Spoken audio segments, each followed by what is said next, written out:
Hello, everybody. This is Callie Hemmon, and I'm going to be real, frank, and raw with you today because people don't know who I am, and I need to tell you who I am. Some of you have seen parts of me, and some of you don't even know parts of me. So I need to share with you who I am and what I've done and what I've gone through. So, as I tell you my story, if you can identify with that story, put a thumbs up or private message me or say yes or amen, whatever it is. So, I'm going to be very raw, frank, and real today. So, I'm going to start in the beginning, type of deal. I was abused in every sort of way that you can imagine. I was physically abused, I was sexually abused, I was psychologically abused, and verbally abused. And then, as I went to school and met new people, I was bullied by classmates, extremely bullied. In fact, I was threatened. My life was threatened. They said that they would drown me in the school pool. And then, as other things happened too, I got beat up in school. You can see why I didn't want to go to school. I hated school. I couldn't read until eighth grade because of a learning disability, a form of dyslexia. And until a miracle truly happened in eighth grade, where I was able to read, thankfully. And from there, despite everything that I went through, we were also homeless at one point in my life. And during that homelessness, a woman took us in, one woman took us in, and she imprisoned us, which is kind of weird, right? And thankfully, my mother was smart enough that she was able to outwit that individual, and we were able to get to freedom where we could be safe. We've lived in the projects. I survived a flea infestation that fleas were covering my body as a young child and in my hair and everything like that. We also lived in inner city, where you can imagine if you've ever lived in inner city what that was like also. But I have survived it. And despite everything that went on, as well as my father left at a young age, my young age, and I didn't see him for years. And then finally he just popped up, which is good. It's been a blessing to be able to get to know him better. But as life continued on, I was able to get an associate's degree, a bachelor's degree, a master's degree from a kid who couldn't read, right?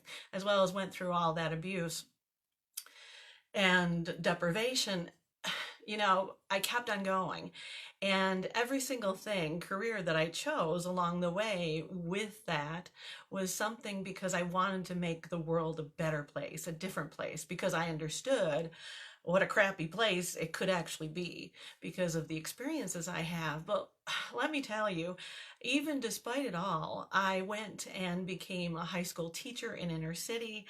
I also became a corporate trainer where I trained and was over 5,800 people in less than 2 years. I trained that many people and oversaw the training to that many people, as well as now I'm an executive coach where I went across the United States to Ohio, Phoenix, Arizona, and Seattle, Washington, where I train the coaches and the trainers for the company I work for. In 1 month, I did that, as well as I created the coaching program that had never existed in the place that I work. And so just keep on following my journey. So this last year, while I've been working there, on top of the achievements of helping leaders become better leaders, as well as couple of leads that were there, that's a person that helps lead the line, became supervisors, which is really cool under my coaching. But there's always been a piece missing from me, and there are many pieces missing, as well as there have been very many incongruent pieces to me in my life where I've felt depressed, anxious, stressed, as well as contemplated at certain times suicide because of the depression. There have been times where I didn't go to school because of the anxiety that I was feeling. And this last year, it all came to a head. And the reason why is that I became the victim again. And in that my coworkers were bullying me. And I was like, what? At my age, I'm being bullied. And I took it personally. The reason why is that it was triggering something that I had never gotten rid of before. I had been bullied before. I knew the abuse. I knew how to play the victim because I was the victim all that time. And so these people were backbiting me, talking about me, my coworkers. They were laughing at me, making fun of me. They were isolating me on purpose and so on and so forth. And so in November, when my annual review came along, my finally burst out and told my boss what was happening. And she said, well, you know, what you should do is actually write a journal of how thankful you are for everybody that works with you, as well as you need to start conversations with them. And I was so outraged because she was telling me to start to talk to people that were bullying me. And I was like, you don't understand. And so it came to a head in November, and I started to really search out for what I was looking for. Prior to that, in 2016, when I was working at the casino that I was working at, where I was a trainer and developer there, I was getting tired of working there because it's a very dark place, emotionally, physically. There are no lights there. But anyway, and very light, dark lights. And so while working there, I realized I needed to change jobs because I couldn't make any more difference where I was. And I've always wanted to make a difference.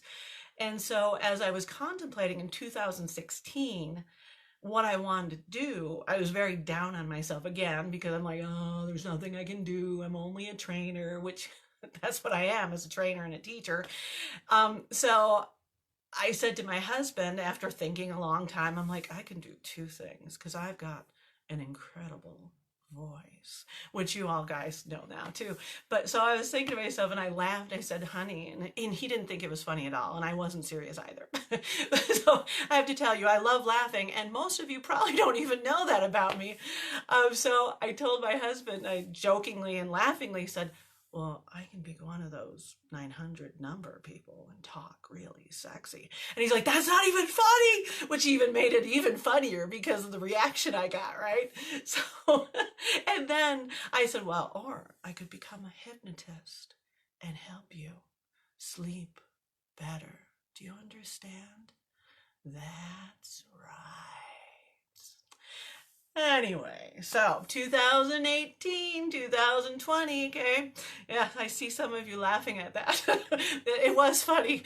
Anyway, so 2019, last year, when all this came to a head in November, all the anxiety and tears before going to work, having anxiety attacks where I felt like my heart was just coming out of my body. My husband in 2018 found a program through Tad James' company where it was about hypnosis, and it was about other things too, but I never really took it seriously in 2018 because I was like, okay, whatever. He got the course, he started paying on it, and so on and so forth. And 2019, though, in November, I was like, I'm desperate. I don't know how to get out of here. I don't know what to do for myself. I can't handle this. I don't know what to do. And there was the folder, the learning folder of Tad James' company. I was like, okay, let's try it. Let's see what it's about. I don't understand it, but let's just try it to see. So I started studying. I got up at 4 a.m. in the morning so that I could actually study because it was a priority of mine because I wanted to change as well as help others because, again, it's always about helping others in my life. And I realized, though, you'll find out that it's not just about others. It's about me. It's about how I feel. And it's okay to have those feelings. It's okay to be selfish occasionally, guys. And it's okay. And if you don't like what I'm saying, shut it off. Don't listen. Tell me I'm a bad person, but guess what? You're going to be blocked if you do, because I'm not a bad person for being selfish occasionally. Okay? So anyway, let's go into the forward. I studied every single day at 4 a.m. The class was going to be in March. March. Remember what happened in March in the United States and across the world? So mid-March, I go into the class and I'm like, honey, I don't know if I'm going to get back home because I just took a plane and everything is shutting down. I don't know. And so he called Tad James Company and said, hey, do you know if this class is going to cancel? And they said, no, we have never canceled a class. And so he felt uncomfortable with me trying to get a plane back home. And so he drove down with the two dogs in the car and he decided to take the class with me, which was absolutely the best thing for both of us. And so we were able to do an Airbnb for the dogs, so we didn't have to worry about them. And then we took the class. I'm going to get a little emotional here now. And it's okay to be emotional. It's okay to have feelings. It's okay to have every single emotion under the rainbow. And I didn't know that until this class.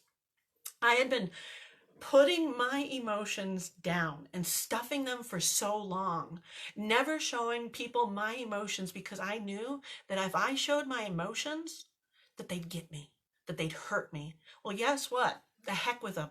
I don't care what they think about my emotions because they're okay for me. They're okay for you too. It's okay to be angry. It's okay to be hurt. It's okay to be sorrowful. It's okay to be guilty also. Every emotion under the rainbow is healthy to have, and it's okay to have them. And that's what I learned about in this class is that it's okay for me to laugh.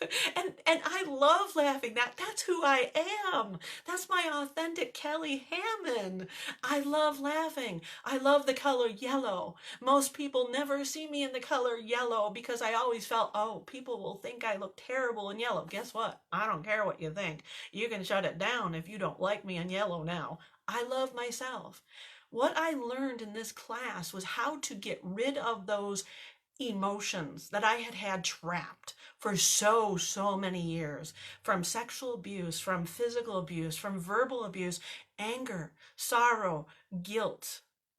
Oh my gosh, guys. After I left, so first of all, I had to be practiced on by my classmates, and thank you if any of you classmates are watching. I bless your name because you have helped me through so much and I appreciate what you did for me. So we had to be practiced on as well as practice on other people too. And so after this class, I came out, the anger that was there from those past experiences was no longer there. The memory of the experience was still there, right? We didn't lose the memory, for pity's sakes, but we took with it the learning of what I deserved from those things that happened. And I realized also that I'm in charge of who I am and who I will become. And I realized that I've always been in charge and that I've always been able to learn something from every single thing that's happened in my life. And on top of just coming away lighter from those horrible, depressing, angry, dark emotions that I no longer needed. My unconscious no longer needed them. I was freed from them. I felt lighter, but also my mind, I've had such more of clarity of mind, as well as it prepared me for what was going to happen later. In the middle of the class, we were shut down by the hotel in the conference room we were using because Nevada shut down and locked down. And so the company had to find a new place. Well, thankfully, we were able to find a new place and continue the training. Thankfully. And the reason why is that training prepared me. I came out with such a peace of mind and clarity of mind that I've never had. And I still continue to be having that clarity and peace of mind, even though we got shut down and everything and every isolation and all those things. I have peace. And I'm going to tell you that anybody can have peace and anybody can get rid of those trapped emotions that are stopping you from being who you want to be, Do you want to be the rock star? Do you want to be a public speaker? Do you want to just be a great mom and feel comfortable in your role? Do you want to be a manager? Do you want to be earning, I don't care how much, $1 million or whatever it is? You can do it after you get rid of these emotions. Your emotions that are trapped are the things that are stopping you from achieving the thing that you're really meant to be doing. And I just needed to share with you that story of myself. And as you continue to watch videos that I'll be making into the future, you're going to see some changes in me as I continue to work on myself. You're going to see some changes, and I'm going to love those changes. And I know that other people can make those changes through timeline therapy by getting rid of those emotions. You don't need to have those emotions anymore. Your unconscious has saved you and protected you and kept you safe to this point, and it will continue to keep you safe, and it will continue to help you. And it's time to get rid of those emotions. So thank you, everybody, for listening to my story. I'd love to help you get rid of those emotions so that you can continue on to be the real person that you were meant to be, that authentic person that's been waiting, that's in that shell, that's anxious, that's stressed, that's not sleeping well right now. It needs to burst out and become the real person. So thank you so much for listening to me today, and bless you all. And again, I'd love to help you, whoever you are, to be able to find that real person and to get rid of that baggage that you don't need anymore. Thank you so much. Bye.